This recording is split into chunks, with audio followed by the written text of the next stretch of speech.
10 years ago, I had a goal to work for myself, so I could spend most of my time doing things I enjoy with those I love.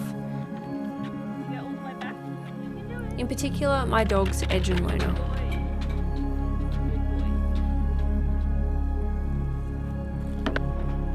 Leaving them behind and dedicating most of my life to simply keep a roof over my head didn't really make much sense to me.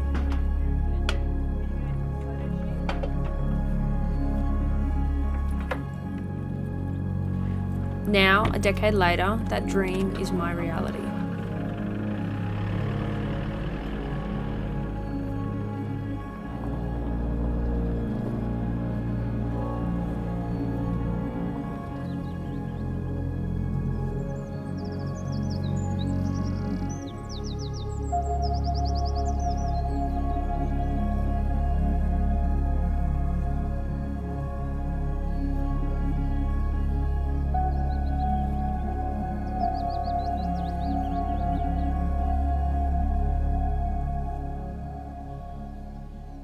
So this is my place of work. This is where I've been coming for the past 5 years to capture family and wedding portraits. The lady that owns the property is turning 95 this year, and she's actually lived on this farm since the 1950s. So I believe she was in her early to mid 20s when she actually moved to the property, and her husband, who's since passed unfortunately, actually ran this property as a dairy farm. It no longer operates as a dairy farm, and a lot of the property that they used to own has actually been sold off to developers and subdivided, which is actually quite sad to see.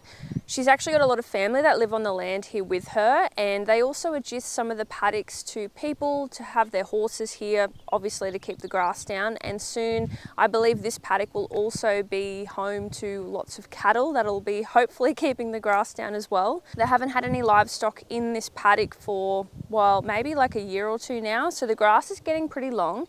However, I actually like the grass this long for photo shoots. I find, obviously having some shorter mowed trails like what you've seen here is ideal for access for my clients to come into the property, but having semi-long grass and also all different species of grass and flowers and weeds as well. I think most of the flowers here are actually weeds, but they actually look beautiful in my photographs. So it's places like this that meet my style, and that this is the sort of land that I'm looking for to conduct shoots on. As you can see, there's so much land here, and there's a lot of different spots around the property that I tend to shoot in, but today I'll be capturing some maternity images, and I think that I wanted to sort of explore a bit more and come up into this higher part of the property here. Usually I capture portraits at a more easily accessible part of the property, just because some families have lots of children and it's kind of a bit of a hike getting up here, and if they don't have a four-wheel drive, then obviously they can't drive up to here. But today I have just a couple, so a lady who's pregnant and her partner who can jump into my car, and we can drive up to this area here and conduct their shoot here, and it sort of gives my images a little bit of versatility, I think, rather than shooting in the same spot all the time. So as you can see, where have they gone? Edge and Luna, there they are. As you can see, I get to bring Edge and Luna to photo shoots occasionally. Now it all depends, obviously, what the temperature is like on the day. If it's really hot on a summer's day, obviously I'm not going to bring them and leave them in the back of the ute here because it would be too hot. Today is a pretty cool wintry day, so I thought, why not bring them along, and I can also show you what it's like when I do bring them along to work, because having this new dog cage on the ute is really handy, because Edge and Luna are much happier coming with me, watching where I go and what I'm doing, than staying at home in the caravan when I have to go to work. So when I first started my career, one of my main motivations was to actually find a job and build a business where I can actually spend more time with Edge and Luna.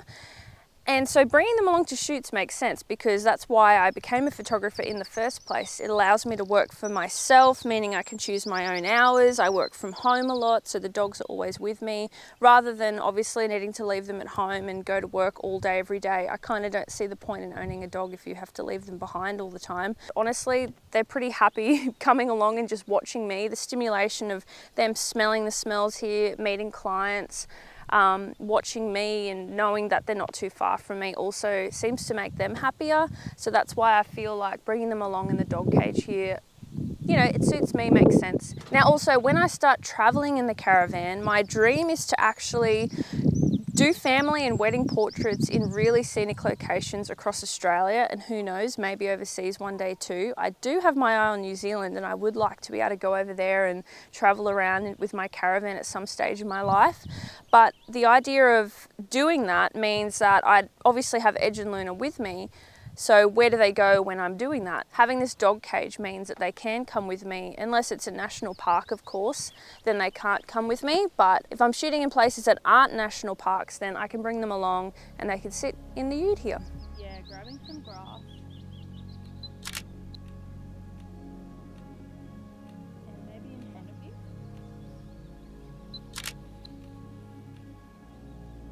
The same motion again, actually, if we can.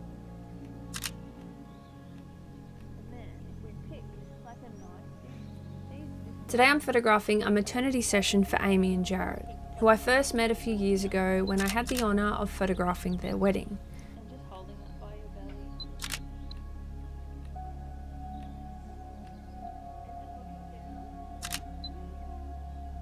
Most of my business comes from referrals and returning clients, just like Amy and Jared, and my approach to business has always been to keep things simple and genuine.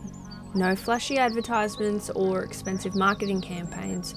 My focus is on building relationships and becoming a friend to the families I photograph. The pursuit of a lucrative sale has always conflicted with my passion. While a six-figure income held financial appeal, it presented me with a moral dilemma.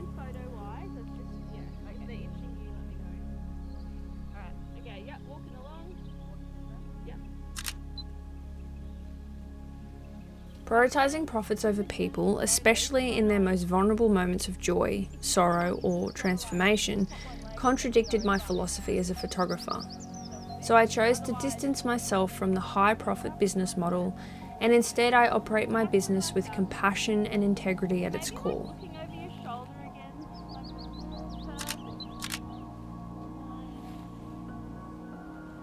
Being a successful portrait photographer goes beyond the technical aspects of capturing exceptional shots. This profoundly human profession revolves around the relationships I cultivate and the respect I show to my clients.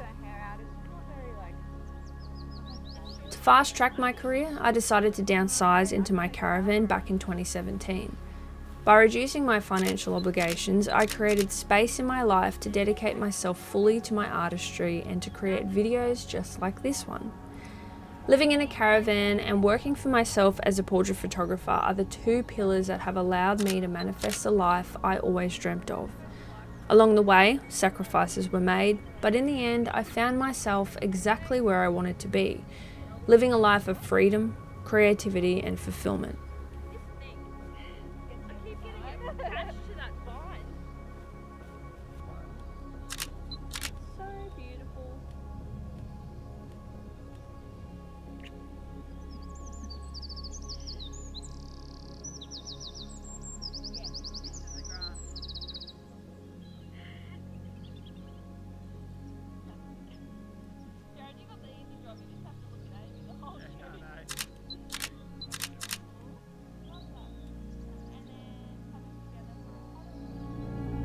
So as I continue to navigate this journey, I hope to inspire you to prioritise what truly matters to you and to embrace a life where your time holds more value than money ever could.